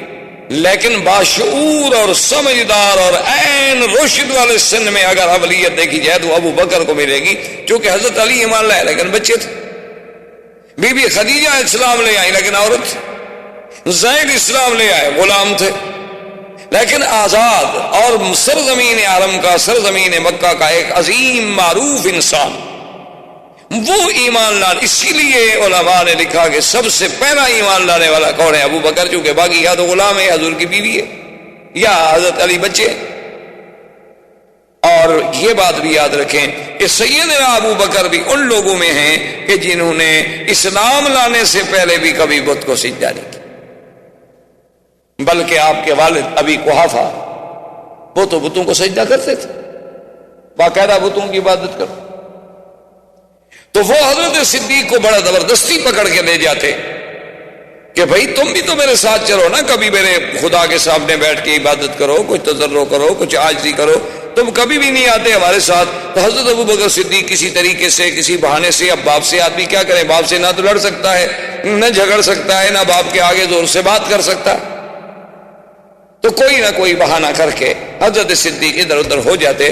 لیکن اتفاق کی بات یہ ہے کہ ایک دفعہ حضرت ابی بکر اپنے گھر میں تھے اور ابی قحافہ ضد کر گئے. انہوں نے کہا آج میں تمہیں کبھی نہیں چھوڑوں گا, تم جا کے میرے ساتھ میرے خدا کی بات, اور پکڑ کے لیا اپنے عبادت خانے میں. جب آ گئے تو حضرت صدیق فرماتے ہیں کہ اب میرے لیے کوئی چھٹکارا نہیں تھا, تو اللہ نے میرے دماغ میں بات ڈالی. میں نے کہا ابا جان بات یہ ہے کہ آپ جائیں, آج میں علیحدہ بیٹھ کے اس مسئلے پہ غور کرتا ہوں اور پھر علیحدہ بیٹھ کے عبادت کروں. ابا خوش ہو گئے, والد چپ کر کے چلے گئے. حضرت صدیق فرماتے ہیں جب مجھے تسلی ہو گئی کہ ابا دور چلے گئے, اب نہیں آئیں گے, میں نے جا کر دور سے دیکھ لیا اور دروازہ بند کر کے آیا, اور میرے باپ کا وہ جو خدا بنا کھڑا تھا, میں نے اس سے کہا کہ بھائی مجھے پانی پلاؤ, مجھے پیاس لگی ہے, پانی چاہیے. اب وہ کیا بت کیا بات کرے. میں نے کہا چلو پانی وانی نہیں تو کوئی روٹی شوٹی کھلا دو. تو اب روٹی کیا کھلائے جی, بت کیسے روٹی کھلائے گا. تو کہتے ہیں میں دور گیا, میں نے ایک بڑا پتھر اٹھایا, پتھر اٹھا کے آیا, پھر دروازہ اندر سے بند کیا. میں نے کہا بات سنو, تم میرے باپ کے خدا ہو, نہ مجھے پانی پلاتے ہو نہ کھانا کھلاتے ہو, تو چلو میں تمہیں توڑتا ہوں, کم سے کم اپنی حفاظت تو کرو.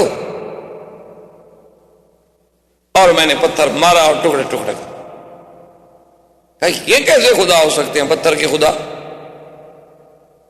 اور پھر میں چلا آیا. بعد میں جب ابھی قحافہ گئے, انہوں نے جا کے جناب اپنے عبادت خانے میں جا کے دیکھا تو عجیب منظر تھا کہ خدا ٹوٹا ہوا ہے. خدا کو بندہ توڑ دے, لیکن جب اللہ عقل چھین لیں تو پھر کیا ہو سکتا. اب جناب انہوں نے جا کر واپس آئے بڑے غصے میں, بڑے جوش میں, اور ابی بکر کی والدہ سے کہا کہ پتا ہے تمہیں تمہارے بیٹے نے کیا کیا. انہوں نے کہا مجھے تو نہیں پتا. انہوں نے کہا کیا کیا. وہ تو میرے خدا کی توہین کر دی, احانت کر دی, ایسا کیا ایسا کیا. کہاں ہے ابی بکر, آج میں نہیں چھوڑوں گا, اس کو سزا دوں گا. تو ابی بکر کی اماں نے کہا کہ ابی قحافہ جلد بازی نہ کرو, بات کو ذرا ٹھنڈے دل سے سنو اور سمجھو. انہوں نے کہا کیا بات ہے. اس نے کہا بات سنو کہ جب یہ ابو بکر میرے پیٹ میں تھا تو میں جب جنگل سے گزرتی تھی تو آواز آتی تھی کہ یا امت اللہ بالتحقیق ابشری بالولد العتیق لقبہ فی السماء صدیق وہو للنبی صاحب ورفیق. آواز آتی تھی کہ اے اللہ کی بندی, تمہیں مبارک ہو, تمہارے پیٹ میں ایک ایسا بچہ ہے کہ جس کا آسمانوں میں لقب صدیق ہے, اور جو زمین میں ایک نبی پیدا ہوں گے اور یہ اس کا رفیق ہوگا. تو بی بی نے کہا ان ابنی لہو شأن, ابی قحافہ میرا بیٹا بڑا شان والا بیٹا ہے, اس کو مت مارنا, اس نے جو کچھ کیا ہے بس بھول جاؤ. ابی قحافہ نے کہا اچھا عجیب بات. تو یعنی آپ اندازہ کریں کہ اللہ تبارک و تعالیٰ کے نبی سرکار دو عالم, اللہ کے کروڑوں صلاۃ و سلام ہوں میرے نبی پہ, آپ نے کتنی پیاری بات کی. فرمایا ان اللہ اختارنی ثم اختار لی اصحابی فجعل منہم اصحاری وانصاری. اللہ نے مجھے ساری مخلوق میں چن لیا اور میرے لیے پھر میرے صحابہ کو بھی خود چن لیا, ساتھی بھی اللہ نے چنے. کہ جیسے سرکار دو عالم صلی اللہ علیہ وسلم کی اماں سیدہ آمنہ کہتی تھی کہ میں جب کہیں سے جنگل میں پہاڑوں میں سے گزرتی تھی تو آواز آتی تھی کہ آمنہ تم مبارک ہو, ابشری فانک قد حملت بمحمد, کہ تم اس بچے کے حمل سے حاملہ ہو جس کا نام محمد مصطفیٰ ہے. اور میں حیران ہوتی تھی کہ آواز کہاں سے آ رہی ہے, مجھے پتہ نہیں لگا. اور خود حضور فرماتے ہیں کہ ابھی مجھے نبوت بھی نہیں ملی تھی, اور میں گزرتا تھا تو پہاڑ مجھ پہ سلام پڑھتے تھے کہ الصلاۃ والسلام علیک یا رسول اللہ صلی اللہ علیہ وسلم. اور پھر صدیق, تو سب سے پہلے ایمان لانے والوں میں سیدنا صدیق. اور پھر ہماری طرح کا ایمان تو نہیں تھا نا جی, جیسے ہمارا ایمان تو یہ ہوتا نا کہ چلو بھائی ٹھیک ہے نماز پڑھیں روزہ رکھیں, چھوڑو یار دوسرے کو کیوں ڈسٹرب کرتے ہو, دوسرے کے معاملے میں ہمیں کیا پڑی ہے بھی ہم ٹانگ اڑائیں. یہ ہمارا عجیب اسلام ہے. حالانکہ ہم شرعاً پابند ہیں کہ انتم خیر امت اخرجت للناس تأمرون بالمعروف وتنہون عن المنکر. یہ نہیں کہ جی نہیں جی چھوڑو جی تم اپنی بگڑی بناؤ جی, تمہیں غیروں سے کیا جی, تمہیں اوروں سے کیا. یہ تو کافروں کا فلسفہ ہے. اس کا اسلام سے کوئی تعلق نہیں. اسلام کہتا ہے اپنی بھی اصلاح کرو، اپنے ساتھیوں کی بھی اصلاح کرو، اپنے گھر والوں کی بھی اصلاح کرو، اپنے دوستوں کی بھی اصلاح کرو، ہر آدمی کو بھلائی کا حکم کرو اور برائی سے روکو.